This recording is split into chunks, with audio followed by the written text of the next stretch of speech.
Again, I'm reading the book Gowon, the autobiography of a soldier statesman, written by J. Isawa Eligo. With the end of the Civil War, one of the most immediate demands on Gowon's government was one of providing relief for the suffering masses of the newly affected areas. The need for shelter, food, and medicines for the war-affected population became more glaring than ever. To further complicate issues was the simultaneous necessity for rehabilitation and reconstruction, to restore electricity, water, transport, and communications. So also was there the urgent need to resettle farms, reopen factories, and facilitate the resumption of normal economic life. There was no doubt that Gowon had anticipated these problems. The appointment of Mr. Okwabi Asika, an Igbo lecturer at Ibadan, to coordinate relief materials and see to refugee problems of the East Central State was a blessing to the Igbos. True enough, Okwabi Asika stands vilified today among many Igbo people. He, for some, had betrayed the Igbo cause, and after the war had mismanaged affairs of that state. Asika's acceptance of the job was a demonstration of singular courage and belief in principles. Even with a price tag set on his head by Ojuku's secessionist government, Asika went on to do his job undaunted. He helped a great deal later to alleviate the sufferings of Igbos. By the end of the Civil War, Mr. Okwabi Asika had re-established administrative structures in the East Central State, of which he became the administrator. His government provided a sense of direction amidst confusion, courage amidst despair, predictability amidst fluidity, and solace and support amidst misery and abject poverty. In this, Gowon's support for Asika's government was most essential, as was the immense cooperation of the military. Human memories being too short, perhaps not many Igbos have pondered and imagined what would have happened without Asika's preparatory work in Iboland. Even while the war raged on, it made the job of resettlement, reconciliation, and rehabilitation much easier than these could have been. Let me pause to say something. I don't know if I should say I want to beg young Igbo people who may be listening to me. Choose your heroes wisely. The kind of heroes that we have in the Southeast, and I'm not saying this, I mean, you don't have to take it. You can just brush it aside and say, I don't care. That's fine. But let me just say what I think would help. Not the older ones. You're already set in your ways. I'm talking to young people who may hear me. Please choose your heroes wisely. If we had more people in Iboland looking up to Okwabi Asika rather than Ojuku, we'll not have Uwazurike or have Nnamdi Kanu or have Simon Ekpa. Because you can only produce your kind. There are many Igbo people today, young men, who don't know the name of Okwabi Asika. If you're an Igbo person and you're young, listen, you've got to pick people like, and I mean, who am I to tell you who to pick? But I'm just advising. Let's have more Okwabi Asika as your role models. You know what will happen? You will build a fantastic space. But the crazy part is that many people don't even know him. Many young people they've not heard.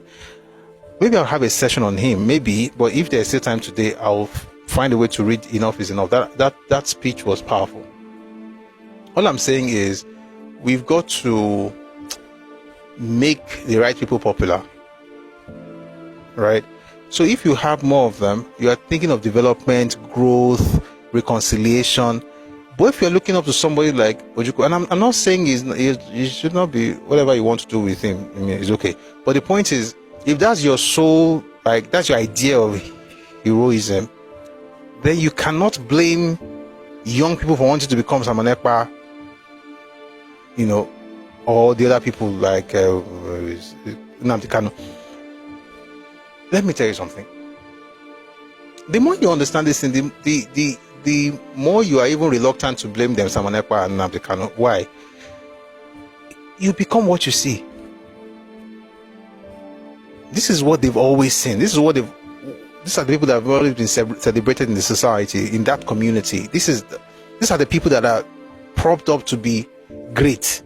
So therefore, a young person wants to become like that because you also want to be great, and that's the definition of greatness in your space.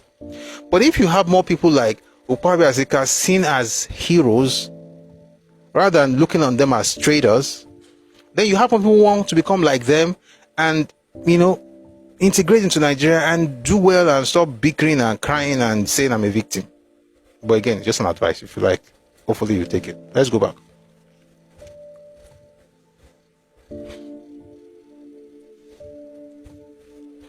Apart from this appointment of Mr. Asika and giving support to him, don't forget where we started at this point. We started with the statement by Chinua Achebe. He said they needed 500 million pounds to rebuild, and that he doesn't remember the federal government giving even a fraction of that amount.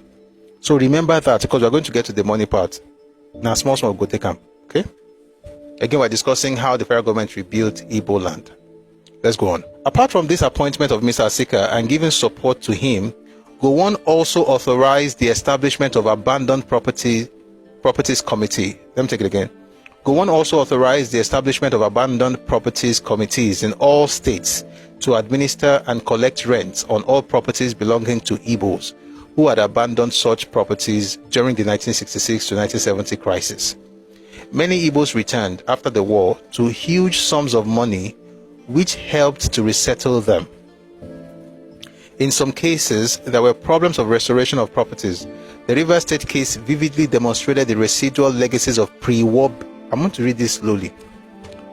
Many Igbos returned after the war to huge sums of money, which helped to resettle them. In some cases, there were problems of restoration of properties. The Rivers State case vividly demonstrated the residual legacies of pre-war bitterness in the system. Over the years, this issue was taken care of. It is most heartening to note that Gowon's foresight led to the establishment of these committees, which became very useful later. The United States, with over 100 years since Civil War, did not heal its wounds as fast as Nigeria did. I want to have a session, maybe not tomorrow, but I want to have a session. I'd like to have it with some people from Port Harcourt present. And that session is going to have to do with the abandoned properties. By the way, let me quickly say something here before we go on. Whenever you hear the idea of abandoned properties, it did not happen all across Nigeria. It's important to mention it didn't happen all across Nigeria. It happened in Port Harcourt. People got their buildings back. We know the story of Shubomi Balogun, who became, of course, the chairman of FCMB, and his neighbor, Alex Ekweme, whose house was left after he left, of course, the house was in what became derelict. People were using it, for, how people use abandoned properties. And then he took over the building, refurbished it, and then rented it out, made money on it. And then when the owner came back, he gave him the money. Now, he's not the only one, he's just the most popular. It happened all across, I know it happened all across Southwest. And reading Gowon's book, we see that also happens in Gowon's interview. It also happened in Kaduna, in Kano, in Jos. This idea of abandoned properties did not happen all across Nigeria. It happened in Port Harcourt. And let me say something, without going too deep into it. The reason for the abandoned property was not the war. It was because of pre-war animosities. There were issues on ground before the war at all. And then during the war, there was a way the people in Rivers State were also treated. If you want to understand this thing, I'm going to suggest, let's start with two sources. Number one, read Sunset in Biafra by Leche Amadi. Number two, read Ojuku's Rebellion and World Opinion by Nebo Graham Douglas. Number three, read the Willings Commission report of 1958. When you read those three materials, I can assure you, you will understand exactly what happened with abandoned properties.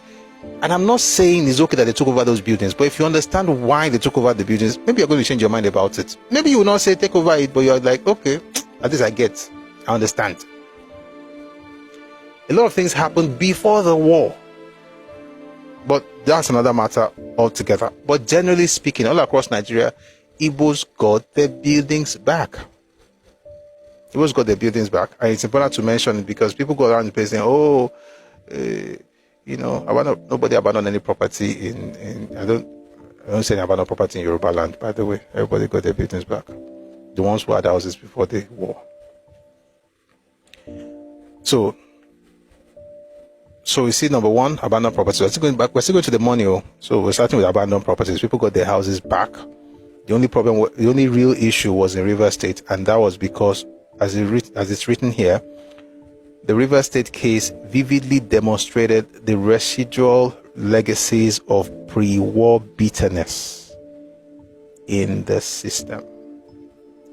I promise one of these days, let me write it down. I'd like us to discuss it. It would be nice to have people from Port Harcourt around, because it's their story.